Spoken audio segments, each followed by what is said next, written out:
Bonjour à tous et bienvenue dans cette nouvelle vidéo dédiée spécialement aux amateurs d'onduleurs ou chercheurs de signaux sinusoïdaux. Donc généralement, quand vous voulez concevoir un onduleur, la difficulté généralement c'est d'avoir un signal sinusoïdal en sortie pour ne pas affecter les appareils sensibles ou ne pas perturber le réseau d'harmonique qui se propage dans le réseau. Parce que quand par exemple, je vois certains utiliser peut-être des transistors comme ceci et quelques capacités pour vraiment pour deux, trois transistors pour réaliser un onduleur. C'est vrai, c'est un onduleur, on peut l'appeler un onduleur, mais il ne correspond pas, il ne respecte pas les spécifications technologiques parce que il va vous délivrer un signal carré. C'est pour cela que sur une des vidéos que nous avons fait sur la chaîne concernant les onduleurs, l'une des premières vidéos concernant l'onduleur, l'objectif, je vous mettrai le lien de la vidéo en description, bien sûr. L'objectif de la vidéo était de, l'objectif de la vidéo était de réaliser un onduleur, par exemple, à partir de transistors simplement et de résistance. Donc, l'onduleur obtenu à la suite, le signal obtenu au secteur était un signal semi-carré, on va dire, c'est un signal semi-carré. C'est vrai, je vous épargne les détails, je ne vais pas revenir sur ça, mais c'était un signal semi-carré et il produisait énormément d'harmoniques. Si vous le réalisez pratiquement, il produira énormément d'harmoniques. Donc, la solution, c'est de créer un onduleur sinusoïdal. Mais l'oscillateur qu'on va voir, nous allons voir plusieurs dispositions d'oscillateurs aujourd'hui. Nous allons commencer par celle-ci, qui ne produit pas un signal sinusoïdal, mais c'est bon pour commencer à comprendre le phénomène d'oscillation. Ce schéma-ci se trouve dans l'onglet File Open Simple Project. Vous allez ouvrir oscillateur numéro 2. Donc, vous allez ouvrir l'exemple dans File Open Simple Project. Vous ouvrez l'oscillateur numéro 2. Donc, vous allez descendre là, vous ouvrez, vous allez voir. C'est quelque part. Vous allez d'abord dans Interactive Simulation, bien sûr. Oui. Vous allez chercher l'oscillateur. Oui, vous voyez là, oscillateur numéro 2. Donc, si j'ouvre, ça me remet sur la page, oui. Donc, vous faites cela, vous vous retrouvez sur ce premier exemple d'oscillateur qui est un exemple vraiment basique. Ça, ce sont les oscillateurs à relaxation. Pourquoi relaxation? Parce que ici, vous voyez, les composants sont symétriques d'un côté à l'autre. Là, nous avons une résistance, une autre, une capacité, une autre, un transistor, un autre. Tous les composants sont symétriques, une lampe, une autre lampe et une source de tension continue. Donc, ici, qu'est-ce qui se passe? C'est que dès que vous alimentez en continu, là, vous voyez, une tension est présente là pour polariser ce transistor ici, une autre tension présente là pour polariser un transistor ici. Là, les capacités veulent se charger. Donc, vous voyez, euh, un petit déséquilibre créé, par exemple là, vous voyez, il naît un petit déséquilibre sur une des broches et un côté a tendance à se charger et à inciter la conduction avant un autre. Donc, vous voyez là, un côté se charge et incite la conduction et se décharge avant un autre. Donc, là, tout est question d'équilibre. Ce petit déséquilibre-là peut être obtenu de n'importe quoi. Peut-être d'un bruit blanc, d'un bruit impulsionnel, je sais pas. Peut-être d'un signal parasite qui naît. Donc, c'est ça qui peut provoquer déjà l'oscillation de ce circuit-ci. Donc, ce circuit-ci, lui, il va générer des signaux à l'allure de la charge d'un condensateur. Donc, des signaux ne seront pas sinusoïdaux. Ils auront la forme générale d'une sinusoïde, mais les signaux ne seront pas sinusoïdaux pour cet oscillateur-ci. Vous pouvez réaliser un onduleur à point milieu avec cet oscillateur-ci, notamment en branchant un transformateur point milieu entre les bases ici, entre les émetteurs, autant pour moi les émetteurs ici, et en ramenant le point de masse au point milieu du transformateur. Vous pouvez le faire et réaliser un onduleur avec lui. Du moins, ce sera en tension que vous aurez vraiment fait quelque chose. Mais en termes d'onde, en termes d'harmonique, il polluera beaucoup de réseaux. Donc, évitez de faire cela pour de fortes puissances. Par exemple, si c'est pour vous appliquer, vous pouvez utiliser cet oscillateur-ci pour d'autres circuits. Il y a plusieurs circuits qui nécessitent des oscillateurs. Vous pouvez l'utiliser. Ça ne dérangera pas. L'avantage ici, c'est qu'il est simple à faire. Il ne nécessite pas de réflexion. Il n'y a pas de programmation et tout. Donc, cet oscillateur, comme j'ai dit, est intéressant pour débuter dans le domaine des onduleurs, pour ceux qui sont passionnés des onduleurs ou ceux qui veulent réaliser des onduleurs. c'est bon de commencer ici pour observer le phénomène. Et généralement, il fonctionne ici en basse fréquence. Bon, on va pas dire très basse fréquence, mais en basse fréquence, généralement, il est assez stable. Mais déjà, passer les hautes fréquences, ici, il n'est plus stable parce que déjà, les transistors, capacité, non, il n'est plus stable. Donc là, nous pouvons stopper ce fonctionnement-ci et passer à la deuxième catégorie d'oscillateurs pour onduleurs. Parce que l'objectif d'onduleur, c'est juste, on fait juste osciller un signal continu et après, on amplifie ce signal continu au moyen d'un transformateur ou d'un découpage à transistor. Donc, si nous passons au deuxième schéma ici, le deuxième schéma ici, ce sera un NE555, oui, que nous avons vu dans une précédente vidéo comment créer une oscillation avec un NE555, parce que le 555 ici renvoie un signal plus ou moins, on va dire peut-être plus ou moins 30 volts ici. Et l'objectif est de faire osciller cette signal à la fréquence du sinusoïde. Nous avons vu dans la dernière vidéo qu'il fallait que la fréquence de résonance du circuit LC ici soit égale à la fréquence de notre circuit pour qu'on puisse obtenir une sinusoïde en sortie. Donc là, vous voyez, là nous obtenons une sinusoïde en sortie. On a une sinusoïde presque parfaite. Vous voyez là, nous avons une sinusoïde. Bon, c'est vrai qu'elle a, c'est un petit défaut, mais c'est une sinusoïde. C'est une sinusoïde parfaite. Avec cette sinusoïde, si les harmoniques sont il n'y a presque pas d'harmonique à la sortie. Donc, il y a des harmoniques qui ont une amplitude vraiment très réduite. C'est vrai que quel que soit votre degré de concentration, quel que soient vos efforts, vous n'arriverez jamais à supprimer tous les harmoniques. Les harmoniques existeront toujours. Que vous fassiez même un filtre passe-bas, c'est vrai que ça va les atténuer, mais si on fouille bien, il y en aura toujours une infime partie. Donc, déjà, ce signal est très sinusoïdal. Oui, pour un 555 et pour un filtrage LC, ce signal est vraiment très sinusoïdal. Donc, vous pouvez utiliser ceci pour réaliser par exemple un onduleur comme c'est le cas ici. Vous voyez là, vous pouvez obtenir, réaliser un onduleur facilement avec et obtenir quoi, 220 volts en sortie. Sauf que vu que le 555 ne peut pas fournir un très fort courant pour le circuit, au niveau d'ici le signal à transmettre au transformateur, vous pouvez y adjoindre par exemple des transistors pour commuter ceci en haute fréquence ou peut-être un amplificateur opérationnel ou un circuit à amplificateur opérationnel pour amplifier le signal-ci. Et là, quand vous aurez amplifié, vous pourrez avoir plus de puissance en sortie et être toujours piloté par un composant de faible puissance comme le 555. C'est possible. Vous pouvez réaliser votre onduleur avec cette configuration-ci. Je rappelle que tous les schémas sont en description et les anciennes vidéos sont toujours disponibles sur la chaîne. Donc, vous pouvez aller les regarder et vous pouvez télécharger les schémas et vous appliquer avec.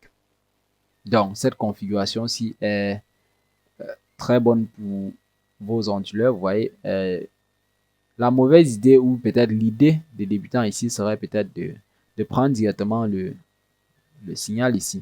Si vous prenez le signal ici, ça, nous sommes sur le canal A. Si vous prenez le signal ici, vous allez voir. Là, nous allons aller dans Debug et prendre l'oscilloscope. Vous voyez là, en sortie du 555, immédiatement, nous avons un signal carré. C'est la courbe en jaune ici. Ne vous intéressez pas à la courbe en rouge. Vous voyez là, nous avons un signal carré qui ne ressemble pas à une sinusoïde. Donc là, si vous utilisez une configuration 555, vraiment, veuillez ajouter une résistance, une inductance et une capacité à circuit résonant pour ramener ce signal carré comme on l'a fait dans une précédente vidéo par exemple là. Pour ramener ce signal carré, je vais enlever là. Pour ramener ce signal carré à un signal sinusoïdal. Et oui, c'est vraiment très important. Donc faites-le. Ça vous donne une sinusoïde propre et vous n'avez plus qu'à amplifier cette sinusoïde et à la mettre au primaire d'un transformateur pour obtenir 220 volts en sortie. Donc cette configuration-ci est très bonne pour vos onduleurs. Donc néanmoins, veuillez à ce que entre ce tronçon-ci de 555, donc entre ce tronçon-ci et le primaire du transformateur, qu'il y ait une amplification en puissance parce que votre 555 ne pourra pas vous délivrer des fortes puissances pour vos onduleurs en sortie, pour vos charges en sortie, ondulées bien sûr. Donc, passons cette fois-ci à la prochaine configuration. Je vais faire un CTRL ZZ. Ouais. Passons cette fois-ci à la prochaine configuration qui était d'utiliser une programmation pour réaliser l'ondulation. C'était la troisième, oui. La troisième, c'était d'utiliser une programmation littéralement pour réaliser notre onduleur. Oui, ça aussi, nous avons vu dans une précédente vidéo. Le signal en sortie était un signal vraiment sinusoïdal, très sinusoïdal. Et l'avantage ici était de pouvoir faire varier la fréquence de notre onduleur en sortie. Donc ça, c'était très avantageux pour ceux qui avaient les fréquences 50-60 Hz parce que contrairement aux configurations à 555 ici, par exemple, cette configuration ici à 555, quand vous dimensionnez vos composants, par exemple là, je pense que nous sommes sur une fréquence de 100 Hz, oui. Là, c'est une fréquence de fonctionnement à 100 Hz. Cette fréquence est définitive. Si vous voulez la changer, vous êtes obligé de changer soit la capacité, soit les valeurs de résistance pour ajuster cette fréquence peut-être à 50 Hz, 60 Hz de vos appareils domestiques. Donc, ceci étant dit, l'avantage de cet onduleur-ci, le voici, oui, l'avantage de cet onduleur-ci était de pouvoir varier la fréquence par programmation, ce qui était très facile. Il n'y avait qu'à appuyer sur un bouton pour soit plus pour augmenter 10 Hz en fréquence ou 1 Hz, vous pouviez dimensionner pour augmenter la fréquence et pour diminuer la fréquence. Et cet onduleur-ci avait l'avantage de donner une coupe vraiment très sinusoïdale. Et toujours dans ce cas-ci, par exemple là, la coupe, je sais pas, elle est éteinte, démarrage de l'onduleur fréquent 1S, oui. Toujours dans ce cas de figure-ci, je vais peut-être, ce que je vais faire peut-être, c'est augmenter un peu la fréquence. Donc, vous voyez que dans ce cas de figure-ci, l'avantage ici, c'était vraiment que la coupe était parfaitement sinusoïdale. Donc, en programmation, la coupe est parfaitement sinusoïdale. Vous voyez là, la coupe, c'est une sinusoïde propre, parfaite. Ouais, il n'y a pas de vibration. Là, en programmation, vraiment, l'avantage était d'avoir une sinusoïde vraiment parfaite. Donc, peut-être l'inconvénient peut-être de cette configuration, si c'est peut-être la complexité que pouvait entraîner, par exemple, la programmation d'un signal sinusoïdal dans une carte Arduino. C'est peut-être ça qui pouvait être complexe, mais sinon, le signal en sortie était très sinusoïdal et très propre. Donc, il restait néanmoins encore à amplifier ce signal-ci. Voilà, par exemple, un circuit d'amplification. Je vous laisse tous les schémas en description des vidéos. Donc, veuillez regarder les schémas. Appliquez-vous. Donc, voilà, par exemple, un circuit d'amplification et d'élévation du signal en sortie. Donc, avec ce circuit d'amplification, si ce n'est pas la carte de programmation qui supporte la puissance appelée en sortie, non, elle ne fait que piloter les composants qui envoient cette puissance, donc qui supportent cette puissance, quoi. Parce que si cette puissance doit être délivrée par la carte, elle va se détruire. Elle va surchauffer, au pire, vous allez la cramer. Donc, ça, c'était l'avantage de concevoir un onduleur par programmation. Ben, ça, c'est un onduleur programmé. Maintenant, il y a une autre configuration que je voulais qu'on voit aujourd'hui. Ça, c'était une configuration pour les oscillateurs sinusoïdaux. Toujours, ça, c'est toujours un exemple dans le logiciel Proteus. Veuillez regarder certains exemples. Beaucoup d'exemples sont très instructifs. Pour trouver cet exemple-ci, vous n'avez qu'à faire File, Open Simple Project. Là, il me demande si je veux sauvegarder le projet. Non. Donc là, vous pouvez taper VienBridge, donc W-I-E-N, VienBridge, et vous prenez là VienBridge Simulation Oscillator. Donc là, vous voyez là, c'est un oscillateur en pont de bridge. Donc, la configuration de bridge, c'est une configuration qui s'appuie autour d'un AOP, d'un amplificateur opérationnel ici, d'un AOP, et d'une disposition de résistance. Là, pour obtenir votre fréquence en sortie, par exemple, pour obtenir 50 Hz, la configuration ici du montage VienBridge, ça impose que la fréquence, la pulsation d'oscillation oméga 0, c'est 1 sur RC. Donc, oméga 0, c'est 1 divisé par R fois C. Et maintenant, pour avoir la fréquence F0, c'est 1 sur 2 pi fois RC. Et sur ce, connaissant par exemple la fréquence que vous voulez, qui est 50 Hz, et fixant peut-être une valeur de capacité de 100 nanofarad, vous pouvez trouver très facilement la valeur de R qui est pour notre cas, pour obtenir 50 Hz, de 31,847 kg. Donc ça, c'est pour obtenir 50 Hz en sortie. Là, la configuration de VienBridge, là, vous replacez toujours la même résistance, R de 31 kg. Et vous voyez, la capacité, c'est 1. Oui, c'est toujours la même capacité. Maintenant, le facteur déterminant dans un pont de Vienne, ce sont les résistances R1 dans ce cas et R4. R1 et R4. La configuration impose que pour qu'il y ait oscillation, il faut que 1 plus R4 sur R1, le rapport, donc il faut que le résultat de l'opération 1 plus rapport de R4 sur R1 soit inférieur à 3, mais très proche de 3, pour qu'il y ait les oscillations. Parce qu'à 3, les oscillations vont s'amortir très rapidement. Mais dès que c'est inférieur, par exemple, à 3, par exemple là, si nous plaçons, par exemple, ici 940, par exemple, oui, 470 fois 2, nous sommes à, oui, 940. Si nous plaçons là 940, je doute qu'il se passe quelque chose parce que là, nous sommes à 3 exactement et les oscillations vont s'amortir. Vous voyez là, si on regarde là, les oscillations ne sont pas amorties. Pourquoi? Donc, stoppons ça. Non. Si on dépasse, par exemple, si je mets là peut-être 10 kg.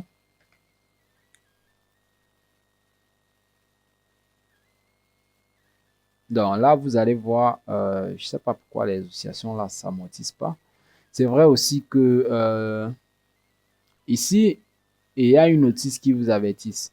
Ce circuit-ci, ils ont dimensionné l'interface dans laquelle ils ont réalisé le circuit pour qu'il puisse convenir au, comment dire, convenir aux normes d'un oscillateur à pont-Vienne. Parce que si vous essayez de réaliser par exemple cet oscillateur à pont-Vienne, l'objectif de l'oscillateur à pont-Vienne, c'est quoi? C'est de détecter une petite irrégularité. Donc que ce soit un signal parasite, que ce soit un bruit, que ce soit un dépassement de tension, que ce soit même juste la fermeture d'un interrupteur, de détecter ce signal parasite. Vous voyez là, au départ, nous avons, par exemple, si on regarde sur l'analyse spectrale, bien sûr, au départ, nous avons un signal qui est constant. Nous, là, vous voyez, donc, nous sommes à plus ou moins 9 volts. Il n'y a pas de problème. Mais il y a un petit signal parasite qui est détecté peut-être au niveau d'ici. Vous voyez, on détecte un petit signal parasite là. Et dès lors, on amplifie ce signal parasite. On amplifie, on amplifie, on amplifie jusqu'à atteindre une sinusoïde quasiment parfaite. Donc là, la sinusoïde est très... Bon, quand on dit quasi parfaite aussi, la sinusoïde n'est pas parfaite. Elle est moins parfaite qu'une sinusoïde obtenue par programmation, mais néanmoins nécessite moins de réflexion et moins de composants qu'une sinusoïde obtenue par programmation. Donc si là on lance notre circuit, nous allons remettre ça. Donc là, nous allons revenir à... Oui, c'est un 930. Donc pratiquement éviter de... Parce que là, comme je vous ai dit, la configuration c'est 1 plus R4 sur R1. Donc, pratiquement, il faut que cette réponse-là soit inférieure à 3, mais très proche de 3. Ça peut être 2,90, 2,91 pour que le système soit instable et lance les oscillations. Si c'est supérieur à 3, le système va osciller et s'amortir. Donc, pratiquement, respecter ce rapport-ci. Même si dans le logiciel, c'est vrai que ça ne répond pas très bien, je vous rappelle en plus qu'ils ont dimensionné cette interface-ci pour pouvoir faire la simulation d'un oscillateur à pont de Vienne. Donc, évitez de trop le tracasser. Donc, si nous observons les courbes, du moins dans le logiciel Proteus, nous allons dans Debug, nous allons voir l'oscilloscope. Là, nous avons une sinusoïde. Là, nous avons une sinusoïde vraiment, vous voyez, la sinusoïde est très très propre. Elle est un peu plus propre que la sinusoïde obtenue avec l'oscillateur à 555 et son filtre LC. Elle est légèrement plus propre qu'elle. Mais elle est moins propre, notamment, vous voyez, elle est moins propre que la sinusoïde obtenue par programmation. Parce que si nous revenons sur la programmation, par exemple là, nous allons revenir sur la sinusoïde obtenue par programmation. Si nous revenons là, nous allons voir. Ouais, pour une fréquence, c'est vrai que c'est pas les mêmes fréquences, mais démarrage de onduleur, fréquence 1 Hz. Vous voyez que si là, non, voilà. Qu'est-ce qui se passe? Oui. Donc, si là, nous augmentons, par exemple, la fréquence à 10 Hz, vous voyez que là, la sinusoïde ici est vraiment très, très, très, très propre. Elle est plus propre que... Parce que là, c'est un calcul de plusieurs milliers de valeurs. C'est pourquoi quand vous zoomez, vous allez voir des petites cabossures comme ça. Mais la sinusoïde est plus propre. Vous voyez, la sinusoïde ici est plus constante, plus stable que celle-ci, par exemple. Non, c'est pas ça. Que celle-ci. Non, où étions-nous? Que celle-ci, par exemple. Vous allez voir que cette sinusoïde, vous voyez là que cette sinusoïde-ci, elle est très propre aussi, très très propre également, vous voyez là, elle est très propre, mais pas autant que celle obtenue par programmation. Et il y a un phénomène au départ, par exemple, si nous relançons notre circuit, vous allez voir au départ cet intervalle-ci. Donc, avant de stabiliser la courbe ici, il y a d'abord cet intervalle-ci. Dès qu'on détecte, parce que là, ce qu'ils ont fait ici, c'est qu'ils n'ont pas vraiment tout montré. Dès qu'on détecte l'instabilité, parce que l'instabilité peut venir de n'importe quoi, et c'est l'instabilité-là qu'ils ont voulu matérialiser en formant ce circuit de Vienne Bridge dans une page spéciale du logiciel Proteus. Parce que initialement, le logiciel n'est pas prévu pour détecter les instabilités. Donc, comment on dit? Parce que pratiquement, quand vous réalisez ce montage-ci, il peut détecter l'instabilité, que ce soit même seulement l'interrupteur que vous fermez, le son même peut créer une instabilité. La tension peut créer une instabilité. Les tensions parasites peuvent créer une instabilité qui va générer le lancement des oscillations. Pourtant, dans le logiciel n'est pas prévu pour créer lui-même les instabilités. Donc, je pense que cette interface qu'ils ont fait, c'était pour créer cet état d'instabilité. Si nous revisualisons les coups, vous allez voir au départ, il y a... Ah non, là, ça s'est mis en pause. Donc, nous pouvons même visualiser en play pause. Donc là, vous voyez, nous pouvons là avancer, nous pouvons avancer. Vous voyez là, au départ, vous voyez, le signal est très très amplifié. Donc, si nous revenons sur, vous voyez là, si nous revenons sur des échelles de temps visibles, vous voyez qu'au départ, nous sommes dans cette zone-ci, nous sommes dans cette zone-ci. Non, non. Si nous zoomons, vous voyez qu'au départ, nous sommes dans cette zone-ci, cette zone carrée-ci. Et nous n'avons pas encore atteint la zone sinusoïdale ici. Donc, vous voyez, non, là, ah non, revient, ah non. Qu'est-ce qui se passe?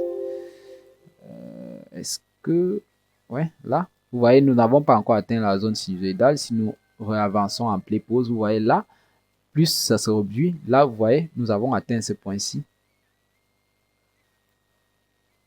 Vous voyez, là, nous avons atteint ce point-ci, ce point-ci. Ce point-ci où il a détecté une instabilité. Donc, il a détecté une instabilité, vous voyez là, il avance. Si nous avançons encore, là, vous voyez, il essaye d'atténuer d'abord le signal. Après, il amplifie l'instabilité qu'il vient de détecter, bien sûr. Vous voyez, il vient de détecter l'instabilité, il est en train de l'amplifier, il amplifie, il amplifie, il amplifie, il amplifie. Là, il a trouvé un niveau stable. Vous voyez, là, il ne va plus amplifier l'instabilité. Donc, ça, c'est l'amplitude maximale d'oscillation qu'il va produire. C'est vrai que c'est un peu moins que l'amplitude de départ, mais ça peut vous permettre de réaliser un onduleur parfaitement sinusoïdal. Donc déjà, à cette amplitude de stabilité-ci, nous pouvons relancer, vous voyez là. Avec ceci, vous pouvez réaliser un onduleur qui tend vers le parfaitement sinusoïdal. Bien sûr, il existe d'autres configurations d'oscillateurs qui peuvent être utilisés pour des onduleurs notamment